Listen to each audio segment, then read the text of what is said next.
उत्तराखंड में अब ट्रैकिंग और माउंटेनियरिंग करने वालों के साथ ही डॉक्टर भी जाएंगे जो उन्हीं की तरह ट्रैकिंग करने में एक्सपर्ट होंगे। जल्द इंडियन माउंटेनियरिंग फाउंडेशन 50 डॉक्टरों को एडवांस ट्रैकिंग ट्रेनिंग भी देने जा रहा है।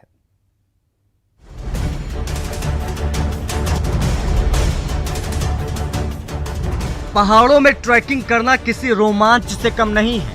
ट्रैकिंग के इस रोमांच में किसी तरह की रुकावट ना आए, इसके लिए अब ट्रैकरों को डॉक्टर की भी सुविधा मिलेगी।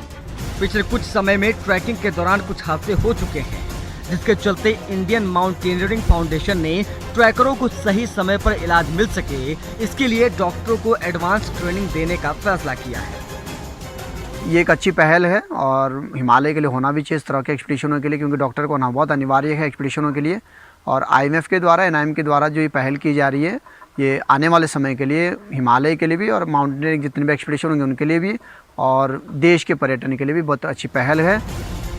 इंडियन माउंटेनियरिंग फाउंडेशन शुरुआत में 50 डॉक्टरों को एडवांस ट्रेनिंग देने जा रहा है। ये ट्रेनिंग उत्तरकाशी के नेहरू इंस्टीट्यूट माउंटेनियरिंग में दी जाएगी। IMF की इस पहल पर डॉक्टरों का कहना है कि इस कदम से लोगों की जिंदगी बचाई जा सकेगी।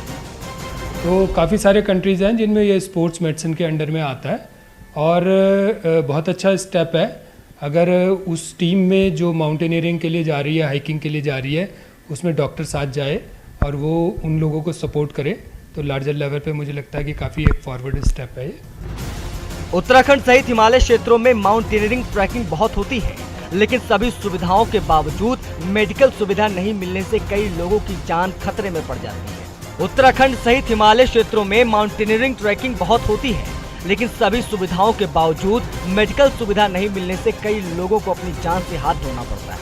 अब इंडियन माउंटेनियरिंग फाउंडेशन के इस कदम से लोगों की कीमती जिंदगी जरूर बचाई जा सकेगी। न्यूज़ 18 के लिए देहरादून से किशोर रावत की रिपोर्ट। पर्यटन क्षेत्र के रूप में पर्यटकों की पसंद बनते जा रहे लैंसडाउन को पर्यटकों का आकर्षण का केंद्र बनाने के लिए अब केंट बोर्ड भी सामने आया है। केंट बोर्ड लैंसडाउन में एडवेंचर स्पोर्ट्स हॉर्स राइडिंग शुरू करने जा रहा है, जिसके साथ ही लैंसडाउन आने वाले पर्यटक ज्यादा समय यहां गुजारें, इसके लिए केंट बोर्ड पर्यटकों के लिए नए रूट भी तलाश रहा है।